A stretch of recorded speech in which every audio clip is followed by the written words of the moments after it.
Pagi itu berbeda. Langit di atas kerajaan bulan bintang bukan biru biasa. Ia berubah menjadi warna perak pucat, seakan-akan awan pun ikut bersedih. Tak ada kicauan burung, tak ada sorak pelatih. Hening menggantung, nyaris mencekik. Lapangan utama yang biasa dipenuhi gemuruh senjata dan semangat pendekar muda, kini hanya berisi langkah-langkah bingung dan wajah-wajah yang tertunduk. Para prajurit mondar-mandir, bukan untuk berlatih, tapi menunggu keajaiban. Di dalam balairung udara lebih berat. Tabib-tabib istana tampak kelelahan. Pakaian mereka basah oleh keringat. Meski udara pagi dingin, mereka duduk di sisi ranjang Panglima Shinho yang tubuhnya terbaring kaku.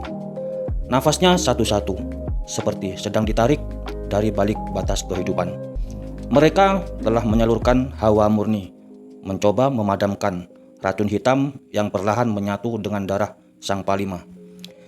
Jika air salju murni tidak datang sebelum matahari tenggelam, ucap tabib tua bernama Master Yun sambil menundukkan dalam, maka nafas terakhir Panglima akan hilang bersama cahaya senja. Ruangan sunyi, bahkan para bangsawan tak mampu berkata. Sang Kaisar Zhao Zhentian, pemimpin agung kekaisaran itu, duduk lemas di singgasananya. Kedua tangan menggenggam tahta seperti memohon kekuatan dari kursi itu. Separuh kekuatan militernya ada pada Panglima Shinho. Jika ia gugur, maka setengah dari taring kekaisaran akan patah. Tiba-tiba, "Paduka!" Teriakan itu memecah langit yang berat. Penjaga gerbang berlari dengan nafas tercekat dan wajah pucat. "Paduka, dari langit banyak sosok melayang. Mereka menuju ke kerajaan ini." Semua sontak berdiri. Langit retak, bukan secara harfiah, tapi sebuah garis emas seperti retakan di kaca langit muncul perlahan dan membentuk sebuah gerbang besar bercahaya emas putih. Ia melayang anggun, namun auranya menggetarkan jiwa. "Lorong langit," bisik seorang tabib dengan nada tak percaya. Kaisar Zhao Zhentian menoleh, menatap tabib itu tajam. "Apa maksudmu?" Tabib itu menelan ludah. Suaranya bergetar. "Paduka, hanya satu makhluk fana yang mampu membuka gerbang lorong langit itu. Seorang yang telah menyatu dengan semesta. Jalur surya langit suci. Jalur yang selama ribuan tahun hanya bisa diraih oleh roh cahaya langit bayang emas." Ruangan bergemuruh. Bisikan. "Apakah dia murid terakhir dari sekte lembah surgawi yang katanya bisa menyembuhkan penyakit yang tak bisa disembuhkan oleh waktu sendiri, yang bisa membangkitkan roh, mematahkan kutukan, dan mengubah takdir?" Kaisar mendongak. Mata lelahnya kini menyala. Harap. Kalau itu benar, maka Panglima Shinho akan selamat. Dan seperti aliran sungai yang kembali menemukan jalannya, nafas seluruh kekaisaran tersambung kembali. "Buat formasi!" teriak sang kaisar. Suaranya mengguncang aula. "Kita akan kedatangan tamu agung dari langit. Tanggalkan semua keraguan. Sambut dengan hati suci." Para jenderal terkejut. Belum pernah sang kaisar berseru dengan suara seperti itu. Bukan sebagai penguasa, tapi sebagai manusia yang penuh hormat. Tak lama, dari gerbang transformasi emas meluncur rombongan agung. Raka Aryasena berdiri gagah di atas kuda putihnya yang kini menyala cahaya suci. Jenderal Wu Lian di belakangnya dengan baju zirah kristal salju. Pendekar Su Lian dan Yuan Lai bersinar seperti dua bintang pelindung.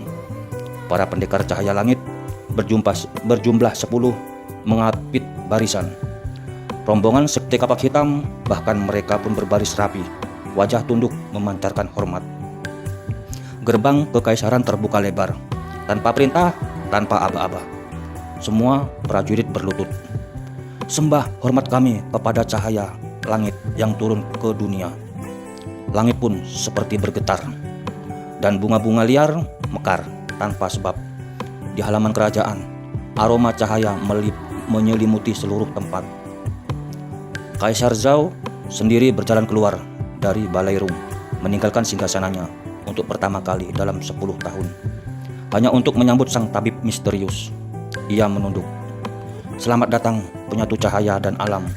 Jika benar engkau yang disebut para legenda, maka jagalah kerajaan ini dan selamatkan jantung kekaisaran kami, Panglima Sinhu." Raka Aryasena tak menjawab, namun matanya menatap dalam, dan dari bawah kudanya tanah merekah dan bunga langit bermekaran. Ia turun dan menyentuh bumi dengan dua jarinya. "Bawa aku ke orang yang nyawanya dipertaruhkan," ucapnya tenang, namun gemas suaranya menyentuh besar jiwa siapapun yang mendengarnya.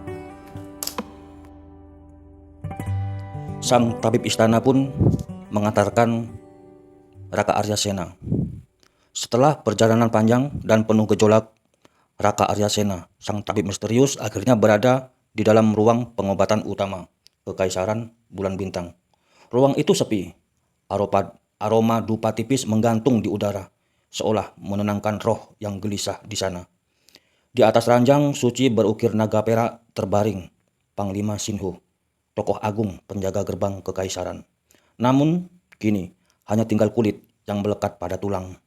Matanya setengah tertutup, bibirnya membiru, napasnya terputus-putus, seperti daun yang tersangkut di ujung dahan nyaris jatuh ke tanah. "Seandainya bukan Panglima Sinhu," bisik salah satu tabib, "tubuh ini sudah terkubur sejak semalam jadi santapan tanah." Raka berdiri diam. Tatapan matanya menembus batas daging dan tulang. Ia melihat sesuatu yang lebih dalam. Setengah roh sang panglima telah meninggalkan tubuhnya. Diam sejenak, lalu Raka bertanya pelan, "Apakah kekaisaran ini memiliki tungku pemurnian dan kuali besi surgawi?" Tabib utama menunduk cepat. Ada tuan, di ruang pemurnian istana sebelah timur. Siapkan 8 jenis ramuan yang pernah kutulis. Bawa ke sana dan tutup seluruh ruang untuk umum. Hanya tabib utama dan sang kaisar yang boleh masuk." Mereka pun bergegas menuju ruang pemurnian kekaisaran. Ruangan itu luas dan sunyi. Dindingnya dihiasi ukiran mantra-mantra langit kuno. Namun perhatian Raka hanya tertuju pada satu benda. Sebuah tungku pemurnian besar, kuno, dan penuh ukiran naga langit serta poinik pelindung tungku itu bersinar samar, seolah mengenali siapa yang berdiri di hadapannya. Raka tersenyum. Akhirnya aku menemukannya lagi. Seolah tungku itu adalah sahabat lama dalam perjalanan panjangnya. Sang kaisar dan tabib utama berdiri tegang, tak berani berkata apapun. Tiba-tiba Raka menghunus pedang yang selama ini tak pernah ia tunjukkan. Pedang itu tak bersinar seperti logam biasa. Sebaliknya, cahaya emas samar menyelimutinya, seolah pedang itu tidak sepenuhnya berasal dari dunia ini. "Pedang bayang emas," bisik tabib utama, nyaris tak percaya. "Pedang milik murid terakhir jalur surya langit suci." Raka menusukkan pedangnya ke dasar tungku, dan seketika, wush, api membara menyala. Tapi ini bukan api biasa. Api dari cahaya langit, bersumber dari energi hidup dan semesta. Raka mulai memasukkan satu persatu ramuan langit, akar giok, darah, daun bintang malam, intisari embun salju, serta 7 ramuan lainnya. Ia bekerja dengan presisi seorang ahli, namun dengan ketenangan seorang bijak. Setelah semua bahan masuk, Raka mengeluarkan kendi perak dari lengan jubahnya. Ia membuka tutupnya dan air bening memancar. Air salju murni. Esensi yang hanya bisa ditemukan di puncak tertinggi pegunungan Baiheng. Air itu dituangkan perlahan ke dalam tungku. Saat tetes pertama jatuh, uap suci mengepul ke langit-langit ruangan, membentuk pusaran cahaya. "Kita akan melihat keajaiban," gumam sang kaisar perlahan. Matanya berkaca. Raka pun duduk bersila di depan tungku, mengangkat kedua tangannya dan mulai membaca mantra langit tertua. Bahasa yang dipahami siapapun di ruangan itu, namun setiap suku katanya membangkitkan getaran dalam dada. Tiba-tiba, duar! Sebuah ledakan cahaya membuncah dari tungku. Sinar biru dan keemasan menyambar langit-langit. Para penduduk kekaisaran terkejut berpikir badai menyerang istana. Tapi di ruang pemurnian keajaiban dimulai. Dari kedua tangan Raka, dua cahaya biru menyala terang, membentuk sepasang naga roh kecil. "Cahaya kehidupan," teriak tabib utama, nyaris tak percaya. Itu hanya muncul saat surga memberi restu. Dua naga roh itu menyelam ke dalam tungku. Duar! Ledakan kedua terjadi, namun kali ini disertai aroma surgawi yang tak pernah ada di dunia. Dari dalam tungku, 10 butir pil melayang naik ke udara. Mereka mengambang pelan, mengitari Raka, dan mengeluarkan aura biru keemasan yang menyejukkan jiwa. Siapapun yang ada di sana. 10 butir, desah sang kaisar kagum. Pil penyambung roh, penyeimbang jiwa, pemurni darah. Raka membuka mata perlahan, mengulurkan tangannya, dan 10 pil itu jatuh perlahan ke atas nampan giok putih. Bawa 3 butir ke Panglima Sinho sekarang juga. 3 untuk diminum, sisanya akan menjaga tubuhnya dari kerusakan roh lebih lanjut. Para tabib pun segera membawa pil itu menuju ruang pengobatan. Sang kaisar berdiri dalam diam. Tangannya gemetar. Namun bukan karena takut, tapi karena ia tahu bahwa detik ini sejarah kekaisaran baru saja berubah. Bersambung.